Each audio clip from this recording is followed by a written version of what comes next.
તો આંધ્રપ્રદેશમાં પણ વરસાદી માહોલ છવાયો છે। આંધ્રપ્રદેશના વિજયવાડામાં ભારે પવન સાથે વરસાદ વરસી રહ્યો છે। વાવાઝોડા સાથે વિજયવાડામાં વરસાદ વરસ્યો। વાવાઝોડાને કારણે અનેક જગ્યાએ વૃક્ષો ધરાશયી થયા છે। વરસાદ વરસવાને કારણે રસ્તા પર પાણી ભરાઈ ગયા છે। રસ્તા પર પાણી ભરાતા વાહન ચાલકોને મુશ્કેલી થઈ રહી છે। તો આપ જુઓ, આંધ્રપ્રદેશમાં પણ વરસાદી માહોલ છવાઈ ગયો છે। વાતાવરણમાં પલટો આવ્યો, ધુમ્મસભર્યું વાતાવરણ અને આ બધાની વચ્ચે વરસાદનું આગમન થયું છે।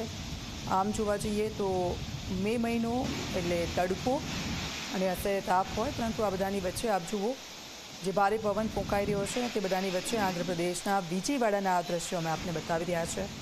જે વાતાવરણ છે ધૂંધળું બન્યું હતું અને વાતાવરણમાં પલટો આવતાની સાથે જ વરસાદી માહોલ, તેની સાથે રસ્તા પર પાણી ભરાઈ ગયા હતા।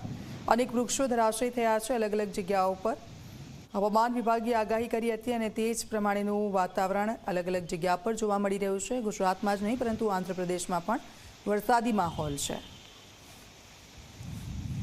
તો આજે ધુમ્મસભર્યું વાતાવરણ છે, તેના કારણે વાહન ચાલકોને સતત મુશ્કેલીનો સામનો કરવો પડ્યો છે। કેટલાકના વાહનો બંધ પડ્યા, રસ્તા પર પાણી ભરાઈ ગયા છે વરસાદને કારણે।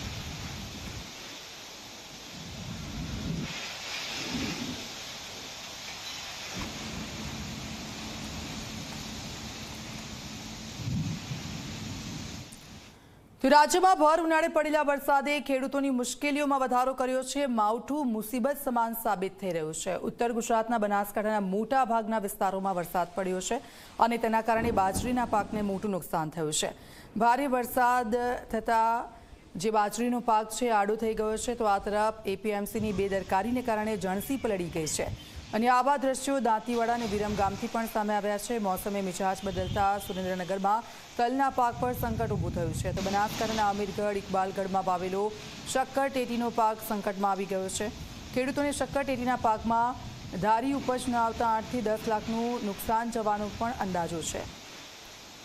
તો 4 અલગ અલગ દ્રશ્યો મેં આપને બતાવી રહ્યા છે કે આ માવઠાએ કેટલી મુસીબત સર્જી છે। ખેડૂતો સાથે સાથે જે તૈયાર પાક હતો, એપીએમસીમાં પડેલો પાક હતો, તેને લઈને પણ મુશ્કેલીઓ ઊભી થઈ છે, કારણ કે એ પાક બગડી ગયો છે।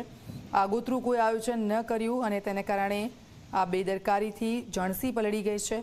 બીજી તરફ માવઠું આવ્યું અને ભારે પવન અને તેને કારણે બાજરીનો પાક છે તે આડો થઈ ગયો। તો